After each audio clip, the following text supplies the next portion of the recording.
Bismillah. Assalamualaikum warahmatullahi wabarakatuh. Waalaikumsalam warahmatullahi wabarakatuh. Alhamdulillah. Alhamdulillah. Alladzi ja'alana minal muslimin wa lam yaj'alna minal kafirin. Asyhadu an la ilaha illallah wahdahu la syarika lah wa asyhadu anna Muhammadan 'abduhu wa rasuluh. La nabiyya wa la rasula ba'dah. Allahumma inna nas'aluka ilman nafi'an wa rizqan thayyiban wa amalan mutaqabbalan. Subhanaka la ilma lana illa ma 'allamtana innaka antal 'alimul hakim. Qala ta'ala a'udzu billahi minasy syaithanir rajim. Bismillahirrahmanirrahim.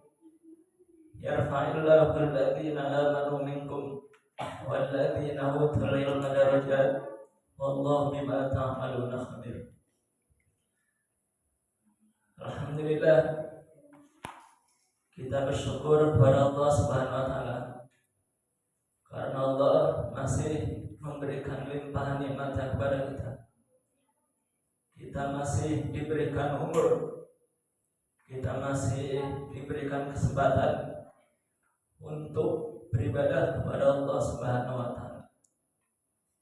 Karena pada hakikatnya kita hidup di dunia ini Allah ciptakan tujuannya adalah untuk beribadah, untuk mengabdi, untuk menyembah hanya kepada Allah Subhanahu wa taala. Maka kita bersyukur kita dijadikan oleh Allah hambanya yang beriman. Dengan iman itu alhamdulillah kita bisa beramal saleh. Kita bisa sholat, kita bisa puasa, kita bisa membaca Al-Quran, dan bisa melakukan amal soleh yang lainnya, tolong menolong, berakhlak mulia, dan seterusnya. Dan itu merupakan amal yang akan kita bawa, bekal yang akan kita bawa ketika kita menghadap Allah Subhanahu wa taala. Jadi memang tujuan kita ini diciptakan oleh Allah adalah untuk beribadah, bukan untuk dunia. Jadi manusia ini adalah makhluk akhirat, bukan makhluk dunia. Kalau Allah ciptakan manusia ini untuk kehidupan dunia, maka di dunia ini tidak ada kematian, hidup terus. Tapi karena manusia ini Allah ciptakan bukan untuk dunia, bukan makhluk dunia, kita semua adalah makhluk surga. Sebagaimana dulu orang tua kita, nenek moyang kita, Nabi Adam alaihissalam, itu kan tinggalnya di surga kan. Kemudian Allah hukum di dunia ini. Maka Nabi Adam bertobat kepada Allah dengan kalimat gimana? Rabbana adzalamna anfusana wa illam taghfir lana wa tarhamna lanakunanna minal khasirin. Maka dengan ungkapan itu, dengan pernyataan itu, maka Nabi Adam diampuni oleh Allah Subhanahu wa taala sehingga kembali ke surga. Maka kita ini adalah makhluk surga. Manusia ini makhluk surga, bukan makhluk dunia. Sehingga pada akhirnya mau tidak mau, suka tidak suka, kita semua akan meninggalkan dunia ini. Maka kita bersyukur kita masih diberikan kesempatan oleh Allah untuk beramal saleh, untuk beribadah. Hadirin yang dimuliakan oleh Allah Subhanahu wa taala, kajian kita masih tentang seputar adab, ya. Kemarin adab mencari ilmu, kemudian adab kepada guru, kemudian berikutnya adalah pembahasan kita malam hari ini, yaitu tentang adab pergi ke masjid atau adab di masjid. Mencari ilmu itu umumnya di masjid. Mencari ilmu itu umumnya di masjid. Walaupun sekarang mencari ilmu itu bukan hanya di masjid, ada di perkantoran, kemudian ada di tempat kerja. Kalau Ustadz ngajar itu di rumah makan, karyawannya belajar mencari ilmu. Ada yang di notaris, ada yang di swalayan, karyawannya ngaji. Tapi pada umumnya mencari ilmu itu adalah di masjid. Sebagaimana dulu Nabi dan para sahabat para sahabat itu belajar dengan Nabi itu umumnya di masjid. Seperti sahabat Abu Hurairah radhiyallahu anhu, beliau itu menjadi ahli hadis karena beliau itu memang tinggalnya di masjid dan belajarnya bersama Rasulullah di Masjid Nabawi. Maka adab di dalam masjid ini penting, atau adab hendak ke masjid. Jadi ada beberapa adab agar kita ini di masjid ini pahalanya maksimal. Jadi pahalanya maksimal. Ada beberapa adab yang harus kita perhatikan. Karena masjid ini beda dengan tempat-tempat yang lain. Bahkan Rasulullah SAW menyebutkan ahabbul bilad ilallah masajiduha. Jadi tempat di atas muka bumi ini yang paling Allah cintai adalah masjid-masjidnya. Jadi masjid adalah tempat terbaik, tempat yang paling Allah cintai. Wa abghadul bilad ilallah aswaquha. Sementara tempat yang paling Allah benci adalah pasar-pasarnya. Karena kalau di pasar itu kan interaksi dunia. Orang rata-rata kalau di pasar kan kepentingan dunia kan. Ada yang berbohong, ada yang mengurangi timbangan, ada yang menipu, kemudian ada riba dan seterusnya. Kemudian ada yang membuka aurat. Namanya pasar. Kepentingannya dunia. Bagaimana supaya untung. Sehingga ketika di pasar itu iman seseorang betul-betul diuji. Maka masjid adalah tempat yang terbaik. Sehingga tentu ketika seseorang ke masjid itu diatur, ada adab-adabnya. Baik, hadis pertama, adab tentang ke masjid ya. Hendak ke masjid. Hadisnya riwayat Muslim, nomor hadis 666. Hadisnya sangat sahih. Jadi hendaknya seorang yang beriman ketika mau ke masjid, baik itu mau sholat ataupun mau yang lainnya, mau bermajlis ilmu atau mau membaca Quran atau apalah, hendak mau ke masjid, mau pergi ke masjid, maka hendaklah dia bersuci. Karena masjid ini adalah tempat yang suci, maka kita harus dalam keadaan suci. Jadi di masjid kita harus keadaan suci. Walaupun nggak wajib ya, kecuali kalau mau sholat. Tapi hendaknya seseorang itu ketika mau ke masjid hendaknya dia bersuci. Baik itu hadas kecil apalagi hadas besar. Jadi kalau seseorang itu dalam keadaan junub, maka tidak boleh memasuki masjid. Tidak boleh masuk masjid. Sebagian ulama, orang yang wanita yang sedang haid tidak boleh masuk ke masjid. Walaupun sebagian ada yang membolehkan ya. Sebagian ulama ada yang membolehkan wanita masuk ke dalam masjid untuk saat ini. Karena sekarang kan udah ada pembalut dan seterusnya. Tapi itu sebagian kecil saja.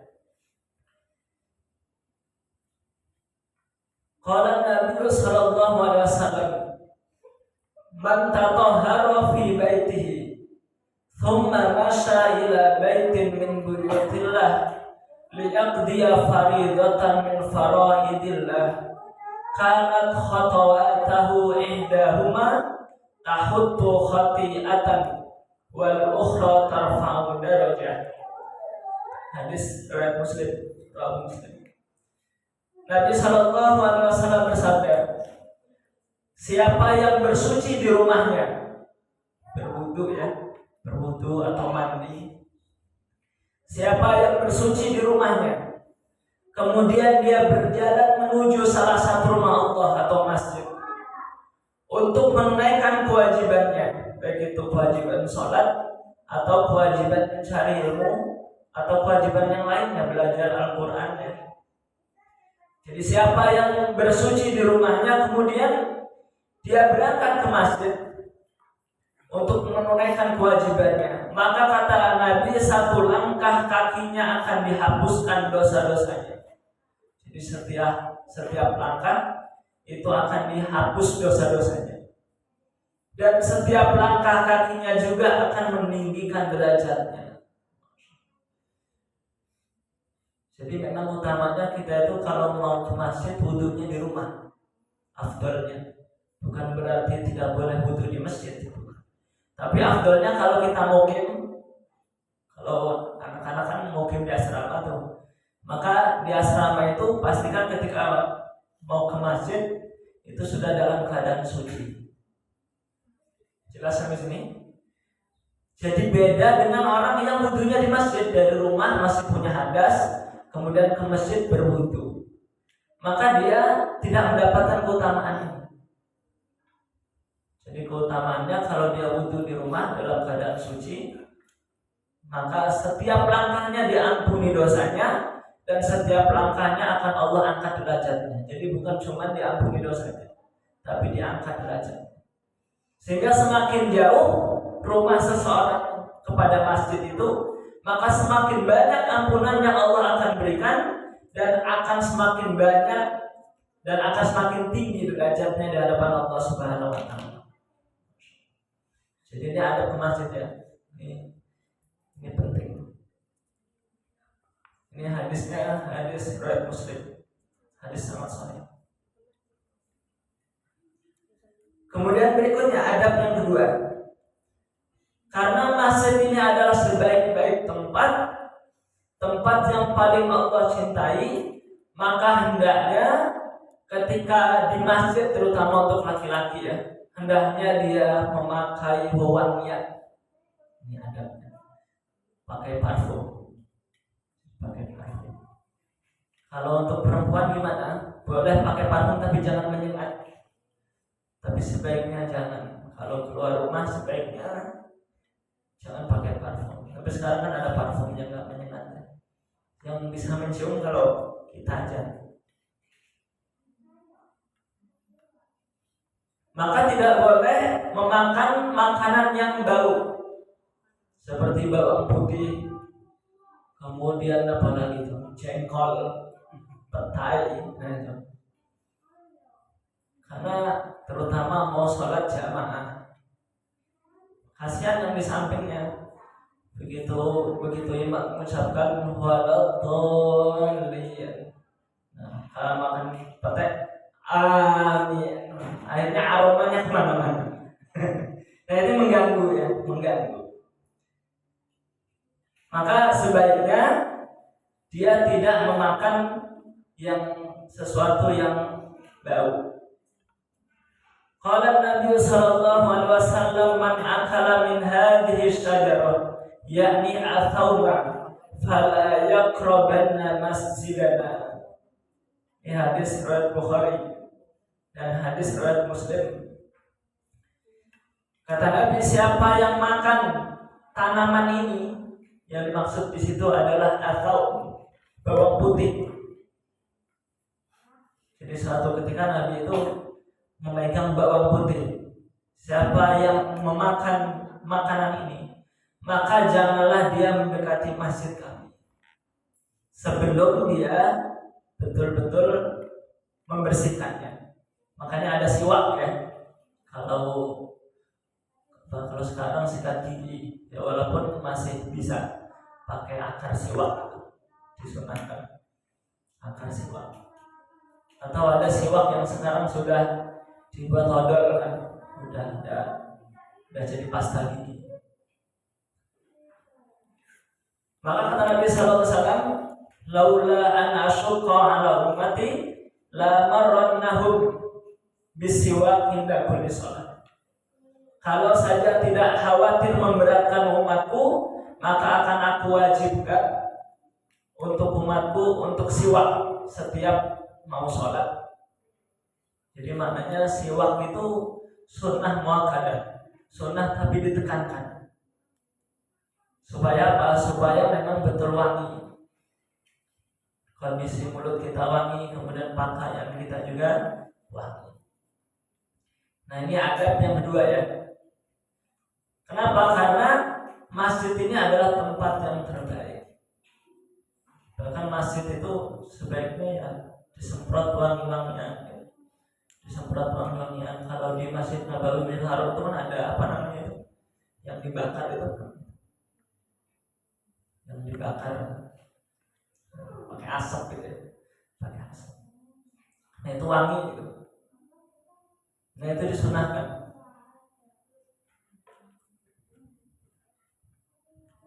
Jadi pakai wangi-wangian dan menghindari makanan yang tidak sedap.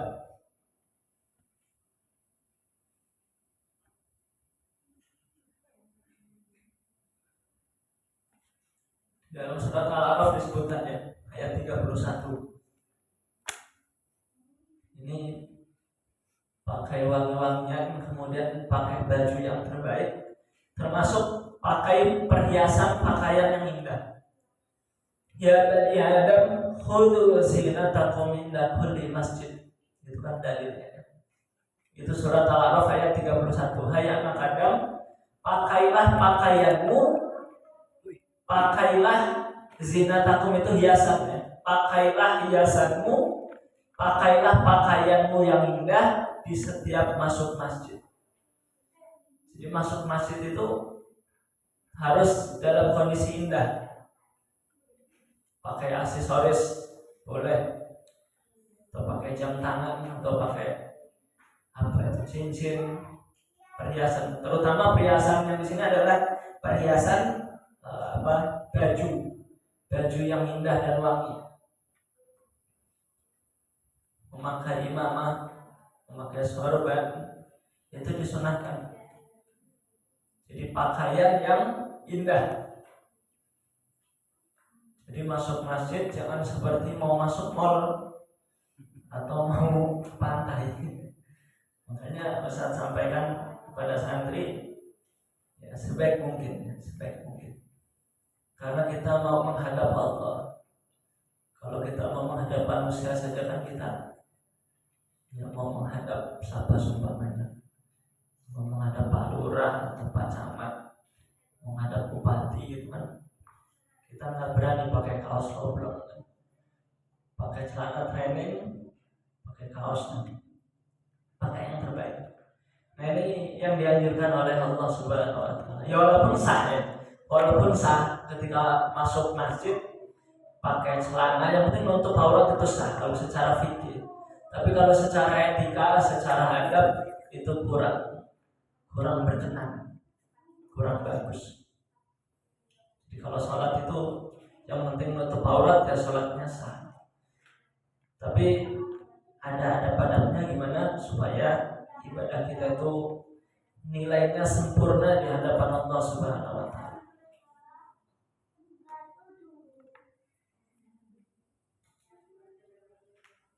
Jadi pakaian yang bagus ketika ke masjid. Inna rajula yuhibbu an yakuna thawbuhu hasanan wa na'luhu hasanatan. Qala inna Allaha jamilun yuhibbul jamal. Suatu ketika ada seseorang yang suka memakai baju yang bagus dan sandalnya juga bagus, maka Nabi sallallahu alaihi wasallam mengatakan, sesungguhnya Allah itu indah dan Allah menyukai segala hal yang indah. Kalau kita punya pakaian yang bagus, sandal yang bagus. Saya ke masjid nggak mau pakai sandal yang bagus Ustaz, karena hilang biasanya. Nggak pakai yang jelek aja. Pakai yang jelek aja kalau takut hilang. Berarti bajunya aja yang bagus. Tapi katanya lebih baik sendal itu hilang di masjid daripada sendalnya nggak pernah sampai ke masjid.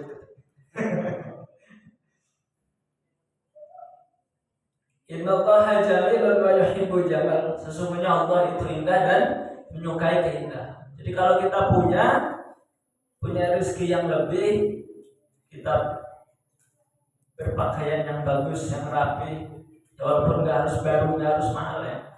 Yang penting bagus, indah dipandang, untuk kita gunakan ke masjid.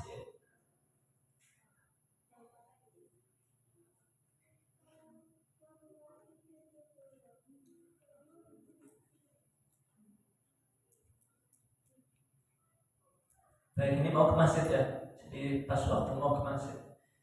Kemudian tentu membaca doa ya. Membaca doa. Doanya seperti apa? Doa keluar rumah sama aja. Bismillahirrahmanirrahim. Wala haula wala quwwata illa billah. Kemudian doa masuk masjid, Allahumma ftahli abwaaba rahmatik. Yaitu doa yang dianjurkan. Aku bertawakal kepada Allah, tidak ada daya, tidak ada kekuatan kecuali daya dan kekuatan itu dari Allah. Allah muftahli abwaaba rahmatik, ya Allah bukakanlah pintu-pintu rahmatmu, pintu-pintu kasih sayang.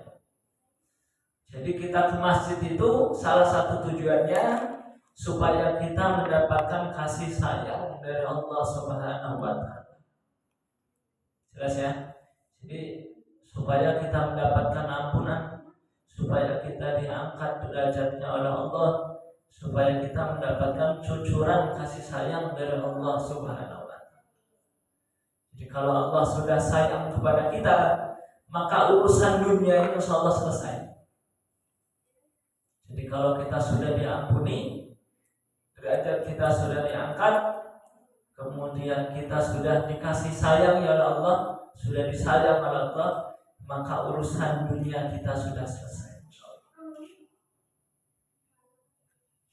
Tapi sebaliknya, kalau kita itu tidak diampuni oleh Allah, banyak dosa gitu, maka di dunianya banyak masalah. Jadi orang itu kenapa banyak masalah? Karena salah satunya karena banyak dosa. Dosanya nggak diampuni. Kenapa seseorang itu di dunia itu banyak masalah? Ya karena dia tidak disayang sama Allah. Dikasih miskin nggak tenang, dikasih kaya nggak tenang. Itu nggak disayang sama Allah. Ciri-ciri nggak disayang sama Allah itu seperti itu. Dikasih untung masih kurang, dikasih rugi apalagi putus asa. Berarti nggak disayang. Jadi dunianya itu nggak selesai-selesai. Dunianya nggak selesai-selesai. Maka menghadap Allah dengan cara ke masjid ya, menuju ke masjid, ke rumah Allah. Maka dengan cara-cara tadi, insyaallah Allah akan mengangkat derajat kita, mengampuni dosa-dosa kita, dan Allah akan bukakan pintu kasih sayang.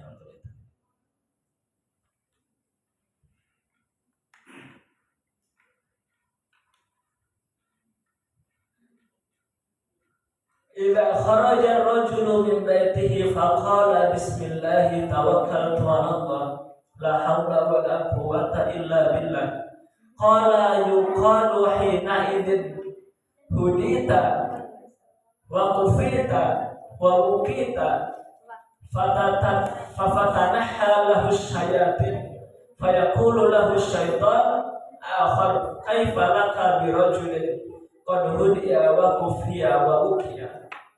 Ini keutamaan daripada mengucapkan Bismillahirrahmanirrahim wala haula wala quwata illa billah. Jadi kata Nabi, jika seseorang keluar dari rumahnya, kemudian dia mengucapkan Bismillahirrahmanirrahim la haula wala quwata illa billah, dia mengatakan itu dengan nama Allah, aku bertawakal kepada Allah, tidak ada daya dan kekuatan kecuali dari Allah.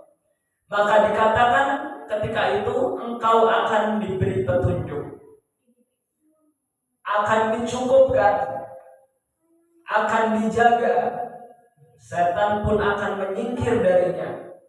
Setan yang lain akan mengatakan, bagaimana mungkin engkau bisa mengganggu seseorang itu yang telah mendapatkan petunjuk, mendapatkan kecukupan, dan telah mendapatkan penjagaan.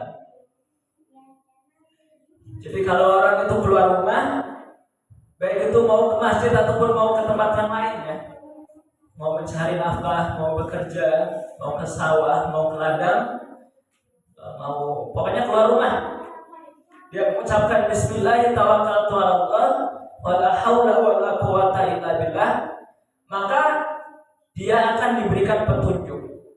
Itu yang pertama. Jadi diberikan petunjuk. Kemudian akan diberikan kecukupan. Jadi kalau dia keluar rumah membaca tadi itu, jadi kalau dagang dia akan untung dan akan diberikan kecukupan. Kalau dia petani akan diberikan untung dan diberikan kecukupan. Ini kecukupan yang penting. Karena ada orang itu sudah dikasih untung tapi nggak merasa cukup. Yang cukup ini yang penting nih. Jadi bukan cuma dijaga, bukan diberi rezeki, tapi diberikan kecukupan. Diberikan kecukupan. Kemudian dijaga oleh Allah Subhanahu wa Ta'ala. Dan setan pun akan menyingkir darinya. Kita di tempat kerja itu kan banyak orang yang kita hadapi ya. Ada yang kita suka, ada yang orang itu suka sama kita, ada yang benci dengan kita, ada yang iri dengan kita, ada yang hasad dengan kita. Apalagi dalam dunia perdagangan kan. Ada yang dagang ayam, kita dagang ayam juga di situ. Nah itu agak gimana gitu. Bahkan ada yang main dukun kan, yang main dukun gitu. Itu banyak beberapa di tetangga itu ada beberapa 2 orang yang pernah datang ke rumahnya. Iya pernah datang ke rumah. Jadi dia tuh buka lapak dan lapaknya itu pelanggannya pada nyingkir. Pas waktu ketemu di jalan, kok kamu katanya nggak buka tadi? Padahal dia dagang di situ. Padahal dia dagang di situ. Tapi orang-orang itu nggak melihat kalau dia tuh lagi dagang. Ya wallahualam gitu. Dan itu memang ada yang menggunakan sihir. Maka kata Nabi, barang siapa yang keluar rumah mengucapkan Bismillah tawakkaltu 'ala Allah wala haula wala quwata illa billah, dia akan diberikan petunjuk, akan diberikan kecukupan, kemudian pada waktu akan dijaga dan setan pun akan menyingkir darinya. Jadi setan akan menyingkir darinya. Kemudian setan yang lain akan mengatakan, bagaimana mungkin engkau bisa mengganggu seorang yang telah mendapatkan petunjuk dari Allah, sudah dicukupi oleh Allah dan sudah dijaga oleh Allah Subhanahu wa Ta'ala. Jadi ini sepele ya, doanya kan ini hafal kita ya. Tapi kadang-kadang pas waktu keluar rumah lupa. Bismillahirrahmanirrahim. Ya minimal Bismillah lah. Kalau kepanjangan minimal Bismillah. Bismillah. Dengan nama Allah. Tapi lebih afdalnya sampai selesai. Bismillahirrahmanirrahim. Ini udah hafal semua insyaallah. Kalau kita praktekkannya supaya kita itu dijaga oleh Allah Subhanahu wa Ta'ala.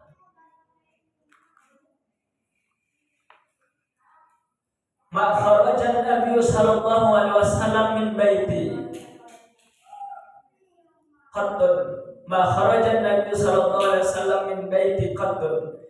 Illa rafa'a tarfahu ila sama faqala Allahumma inni a'udzu bika an adilla aw udalla aw azilla aw uzalla aw adlima aw udlama aw ajhala aw yujhala alayya. Ini riwayat lain doa Nabi itu seperti ini. Jadi Nabi tidak pernah keluar dari rumahku kecuali beliau menghadapkan pandangannya ke langit. Jadi Nabi itu kalau di luar itu kalau doa hadap ke langit. Seperti di mana? Di Jabal Arafah. Di hadap ke langit doanya. Ketika mau keluar beliau berdoa. Allahumma inni a'udzubika an adilla aw udalla aw azilla aw uzalla aw adlima aw udlama aw ajhala aw yujhala alayya. Ya Allah, aku berlindung kepadamu dari kesesatan diriku atau disesatkan oleh orang lain, dari ketergelinciran diriku atau digelincirkan oleh orang lain, dari menzalimi diriku, dari kezaliman diriku, dan dari terzalimi. Jadi berdoa supaya tidak menzalimi dan supaya tidak dizalimi. Kemudian aku juga berlindung kepadamu dari kebodohan diriku dan dari kebodohan orang lain. Kalau enggak pakai bahasa Inggris saja. Kalau enggak hafal tadi ya. Ya Allah, aku berlindung kepadamu dari kesesatan diriku dan kesesatan orang lain. Kadang kita itu kalau enggak menyesatkan orang lain, kadang kita itu disesatkan. Kan gitu ya. Kita itu kadang kalau enggak berbohong, dibohongi gitu. Nah itu kita berdoa. Jadi jangan sampai kita itu mendolimi dan jangan sampai kita itu terdolimi. Itu harus berlindung kepada Allah. Kemudian dari tergelinciran atau digelincirkan. Jadi ada orang itu yang mau menyakiti kita, ada yang mau menjatuhkan kita. Atau kita menjatuhkan orang lain, jangan sampai. Atau kita itu bodoh, kita itu bodoh, atau dibodohi. Bodoh itu kan gak enak ya, dibodohi juga gak enak juga. Kita itu bohong itu ya dosa gitu. Pas waktu kita dibohongi ya sakit juga gitu. Kita mendolimi dosa. Didolimi juga ya nggak enak juga. Maka kita berlindung kepada Allah. Nah ini doa yang dipanjatkan oleh Nabi Sallallahu Alaihi Wasallam. Jadi doa minimal Bismillahirrahmanirrahim. Itu mau keluar masjid atau mau pergi ke masjid atau mau ke tempat yang lain.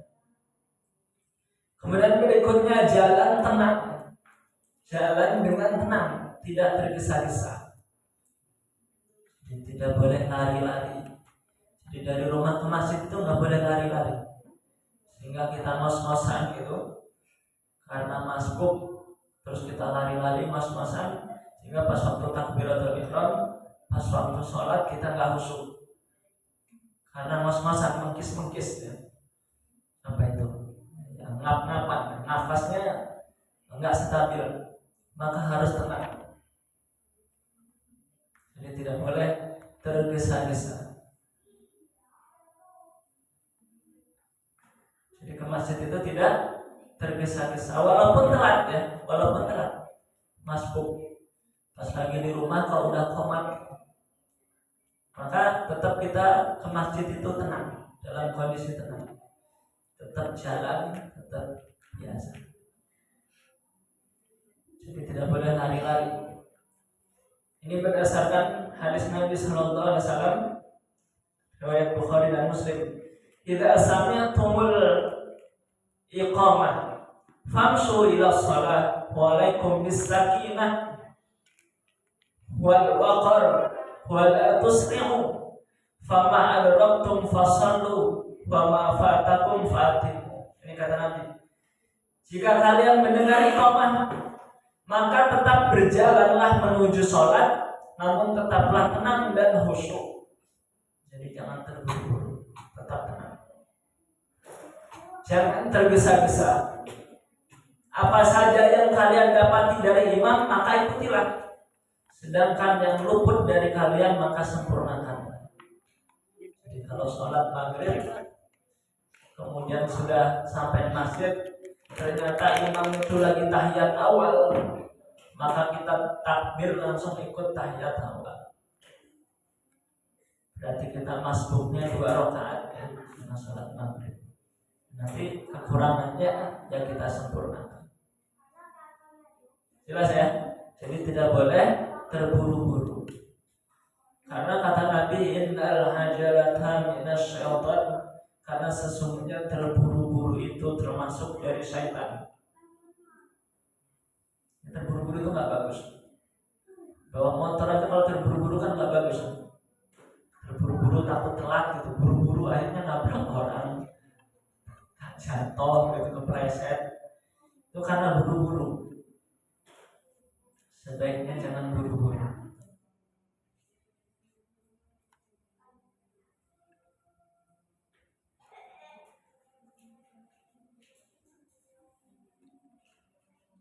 Baik, ada pertanyaan sampai sini? Oh ya, kalau jalan ke masjid, katanya sudah komat, kita lari-lari itu batal nggak? Nggak batal sih, cuma secara etika kurang pas aja. Tetap boleh. Tapi sebaiknya jangan terburu-buru. Karena kalau terburu-buru tadi, pertama yang masuk masjid nanti asal masuk aja kan. Kita udah nggak kepikir lagi apa kaki kanan atau masuk kaki kiri, doa atau enggak, itu kan karena buru-buru kan. Kayaknya pokoknya yang penting nyampe masjid, ikut sholat sama. Tetap dia secara ini ya boleh aja gitu, tapi secara keutamaan akan berkurang. Karena kalau buru-buru kan pasti doanya akan terlewati, etika yang lainnya pasti akan terlewati. Pas sholat juga kan gak enak Pak kalau buru-buru itu ngos-ngosan. Tapi kalau secara fikih ya boleh-boleh aja, tetap sah.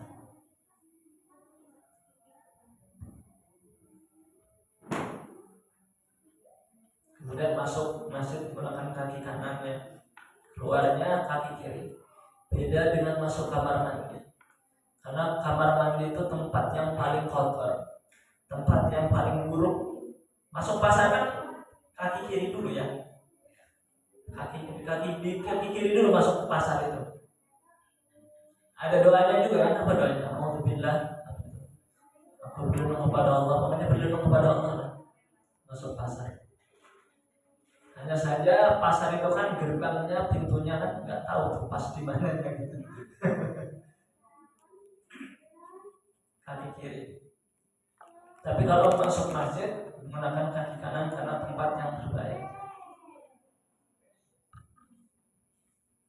Kemudian hendaknya dia sholat tahiyatul masjid. Tahiyat itu penghormatan.